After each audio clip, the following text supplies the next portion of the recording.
Hey guys, today I wanted to take you through a journaling exercise. If you're anything like me, journaling can be pretty scary. Looking at a blank page and not knowing where to begin can be enough to put me off the whole experience completely.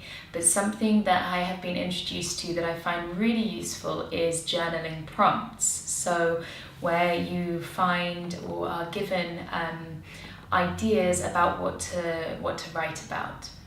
And those ideas could be around any topic at all. They don't have to necessarily be particularly introspective, especially as you're starting to explore the practice of journaling. But the one that I wanted to share with you today is a listing prompt. So I'm going to share 3 prompts with you, and the idea is that the first one, you write 30 in your list, 30 things. The second, you write 20, and then the final one, you write 10. So it's a longer exercise, but it's designed to help you get thinking and dig a little bit deeper as we move through the list of 30, of 20, and of 10. One of the things that can be kind of scary about a list is trying to think of things that are big enough to go into the list. And again, it's another thing that I found was a real block for me, because when I was writing things down or thinking about adding them to my lists or writing them in my journal, I didn't know if they really deserved a place because they didn't feel like big things. And I think sometimes we can get swept up in this idea of bigness, and actually even the small things really do add up to something much, much bigger.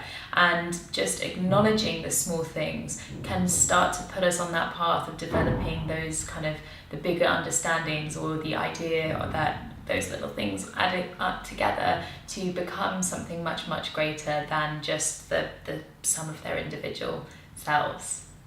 So the prompts that I'm going to share with you today, and you can do this however you want. You can either just kind of listen to them and then go away and do it, or if you want to, you could pause the video after each of the prompts, do your list, and then come back to the next one. So that way you can take as much time as you need, and there won't be loads of just pause within the video where I'm just sitting here. So the idea is that you can do this in whatever way feels good for you. Find somewhere quiet, pause the video for as long as you need to, and get on with writing your list. Don't worry if, especially for the first one, don't worry if 30 feels like a really, really long list. If you can get to 20 and you decide that 30 is too much, then know that that's okay. But putting the number on it for some people is quite a helpful way to kind of get started, and you start kind of writing it out and getting in the flow of things a little bit more, just because you know that you've got all of that space to fill up. And so the first one is to list 30 things that make you smile.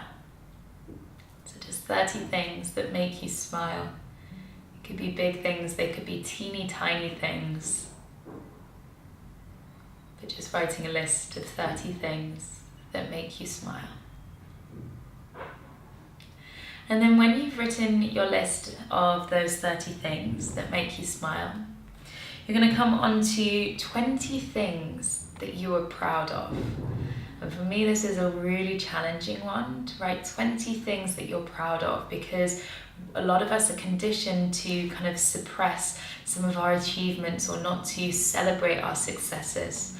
But it could be something as small as you're proud of the fact that you've managed to sit down and give yourself this 5 minutes this morning, or that you made a great breakfast, or you remembered to call your mum last night, and if you forgot, then remember today. So 20 things that you're proud of. And it doesn't have to be big, it doesn't have to be small. Just acknowledging the little wins as much as the big wins. And then the final one is 10 qualities that you love about yourself, or 10 qualities that you like are part of who you are. So just beginning to recognize the parts of ourselves that we're actually proud to hold, because we tend to focus a lot on the things that we don't like about ourselves. So here you're listing 10 qualities, 10 attributes about yourself that you like. So this is a slightly longer journaling exercise. Take your time and don't be put off if it's hard. These things are designed to be challenging, but also to assist us in starting to explore a little bit more self-awareness. And I hope you enjoy the exercise, whether or not it's challenging for you, and that perhaps it's something that you can incorporate into a daily or a weekly practice. You know, the 30, the 20, the 10 things, or maybe you break it down a little bit and you do 15, 10 and 5. You can half it if that makes it more accessible to you. But it's something that you can start to use as a way of practicing or getting into the practice of journaling with a little bit of help from lists and prompts. And I hope you enjoy giving it a go.